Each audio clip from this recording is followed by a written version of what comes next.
اسلام کی نشت ثانیہ کا دور ہونے والا ہے، عرش اور فرش ایک دوسرے کے قریب آ جائیں گے، پاکستان اس دور کا گہوارہ ہوگا، مرکز پاکستان بنے گا۔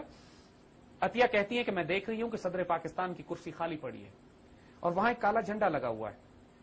جو شخص اس کی جگہ لے گا وہ بہت سخت گیر آدمی ہوگا، اس کی داڑھی ہے، آنکھیں سبز ہیں، میں دیکھ رہی ہوں کہ خونی جنگ ہوگی، ایسٹ پاکستان ہمارے ہاتھ سے نکل جائے گا، کشمیر ہمیں مل جائے گا، پاکستان کے علاقے میں وسعت ہوگی، ہم دہلی پر قابض ہو جائیں گے۔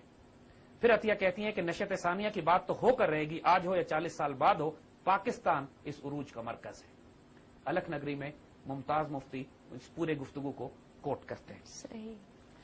اور دین اگین ایک واقعہ اسی حوالے سے ممتاز مفتی اور قدرت اللہ شہاب کا، جو ممتاز مفتی اگین کوٹ کرتے ہیں کہ ایک مرتبہ قدرت اللہ شہاب کو ہالینڈ پوسٹ کر دیا گیا تھا ایز این ایمبیسڈر۔ تو ہالینڈ سے جب واپس آتے ہیں تو ممتاز مفتی سے کہتے ہیں کہ حضرت اسلام آباد کے پاس حضرت بری امام کے مزار پر ہم نے فاتحہ پڑھنے کے لیے جانا ہے۔ تو ممتاز مفتی حیران ہو کے پوچھتے ہیں کہ پہلے تو یہاں آپ کبھی نہیں گئے، کیا راز ہے؟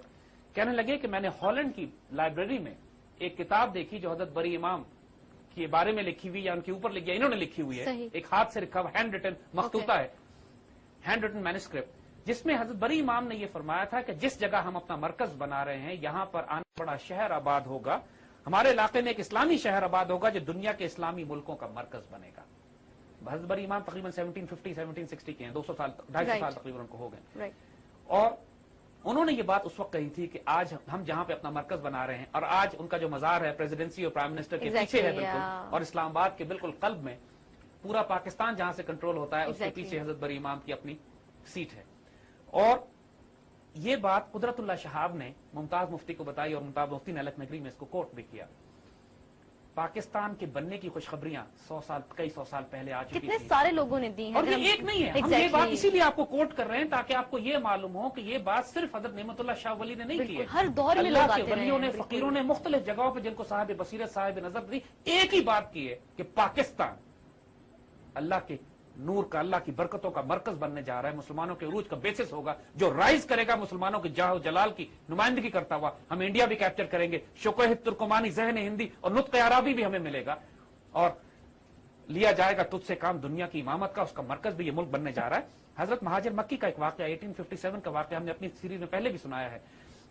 کہ نعمت اللہ شاہ حضرت مہاجر مکی کے جو خلیفہ تھے حضرت عبد المعبود، جو 162 سال کی عمر میں جنہوں نے انتقال فرمایا تھا،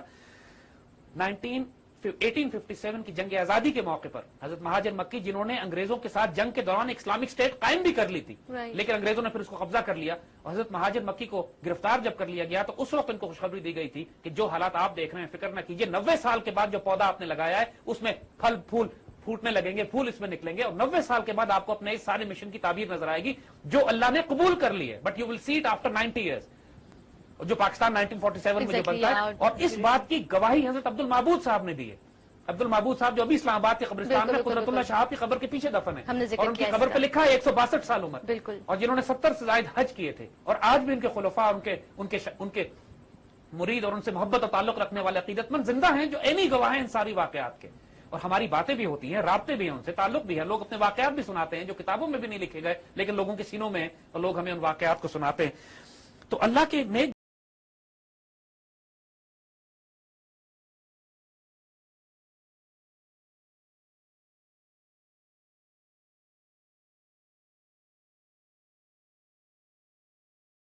بندوں نے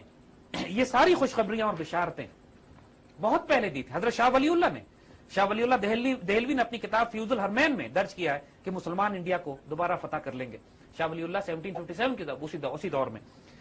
پھر ایک اور بزرگ سید ذوقی شاہ صاحب نے اپنی کتاب تربیت الاشاق میں تحریر کیا ہے کہ مسلمان انڈیا کو یقیناً دوبارہ فتح کر لیں گے، لیکن اس فتح سے پہلے ان کو سخت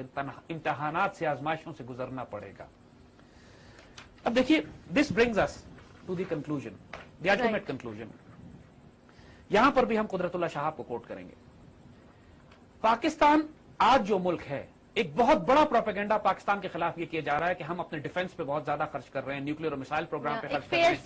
ہیں، ڈیفنس کا بجٹ ختم کر دینا چاہیے، فوج کو توڑ دینا چاہیے، چھوٹا کر دینا چاہیے، فوج بجٹ کھا جاتی ہے، یہ ساری باتیں ہمارے اوپر خرافات مسلط کرنے کی میسو پروپیگنڈا کیا جاتا ہے، فوج کرپٹ ہے، فوج کے ادارے خراب ہیں۔ اب ہم آپ کو ایک واقعہ سناتے ہیں، یہ قدرت اللہ شہاب نے شہاب نامہ میں لکھا ہے، and I would like to quote this here۔ قدرت اللہ شہاب اپنی کتاب شہاب نامہ میں لکھتے ہیں کہ 1959 میں، ڈیٹ یاد رکھیے گا، 1959 میں جب میں یونیسکو کے ایگزیکٹو بورڈ کا ڈائریکٹر تھا تو میرے مراسے میں ایک صاحب سے ہو گئے جو مشرقی یورپ کے باشندے تھے.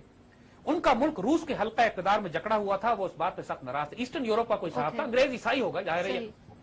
اس نے قدرت اللہ شہاب سے کہا کہ گو کہ روس اور امریکہ ایک دوسرے کے دشمن ہیں، لیکن بعض باتوں میں اپنے مفاد کی خاطر دونوں ایک ہی پالیسیز اختیار کر لیتے ہیں اور ایک دوسرے سے تعلقات بڑھا لیتے ہیں. قدرت اللہ شہاب نے پوچھا مثلاً، انہوں نے کہا مثلاً پاکستان. میری درخواست پر انہوں نے وضاحت کی، قدرت اللہ نے جب ان سے پوچھا تو وضاحت کرتے ہیں، یہ بات ڈھکی چھپی نہیں ہے کہ پاکستان کی مسلح افواج کا شمار دنیا کی اعلیٰ ترین افواج میں ہوتا ہے. یہ حقیقت نہ روس کو پسند ہے نہ امریکہ کو. روس کی نظر افغانستان کے علاوہ بحیرہ عرب کی جانب بھی ہے. یاد رکھیے 1959 کی بات ہو رہی ہے، 79 میں سوویت انویژن ہوتی ہے اور وہ بالکل افغانستان سے وارم واٹرز کی طرف جا رہے ہیں. 20 سال پہلے یہ باتیں سب کو پتا تھی کہ پورا گیم پلان کیا بلٹ ہو رہا ہے.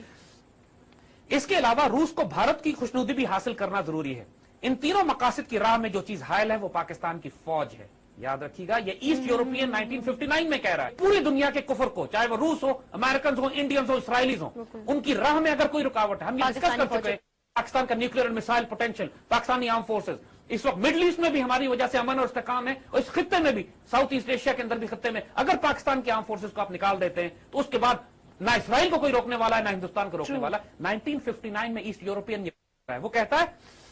امریکہ کا مقصد مختلف ہے. امریکہ کی اصل اور بنیادی وفاداری اسرائیل کے ساتھ ہے. یہ بھی سب جانتے ہیں کہ اگر کسی وقت اسلامی سطح پر جہاد کا فتویٰ جاری ہو گیا اور تو پاکستان ہی وہ واحد ملک ہے جو جہاں کی مسلح افواج اور نہتی آبادی مزید کسی حکم کا انتظار کیے بغیر جہاد سے سرشار ہو کر اسرائیل کے خلاف اٹھ کھڑی ہوگی. یاد رکھیے یہ بات ایسٹ یورپین کہہ رہا ہے 1959 میں قدرت اللہ شہاب کو. ان کو پتا ہے کہ پاکستانی فوج اور قوم کا پوٹینشل کیا ہے، کہ اسرائیل کے لیے سب سے بڑا خطرہ دنیا میں اگر کوئی ہے تو پاکستانی فوج ہے، پاکستانی ایئر فورس ہے، پاکستانی نیوی ہے، پاکستانی قوم ہے. عالم اسلام نے اپنی تمام تر فساد اور ریشہ دوانیوں کے باوجود امریکہ یہ خطرہ مول نہیں لینا چاہتا کہ کوئی مسلمان ملک پاکستان جیسا باقی بچ جائے. اس کے علاوہ روس کی طرح امریکہ بھی بھارت کی خیر سگالی اور خوشنودی حاصل کرنے کی کوشش کرنا چاہتا ہے. 59 میں جب انڈیا پوری طرح روسی کیمپ میں تھا اس وقت کی بات کہی جا رہی ہے کہ الٹیمیٹلی امریکنز کوشش کریں گے کہ انڈیا سے تعلقات بہتر کریں، جو آج دیکھ رہے ہیں. پاکستان کی مسلح افواج روس، امریکہ اور بھارت کی آنکھوں میں کھٹکتی رہتی ہیں. اس لیے تمہاری فوج کو کمزور کرنا ان تینوں ملکوں کا بنیادی نصب العین ہے.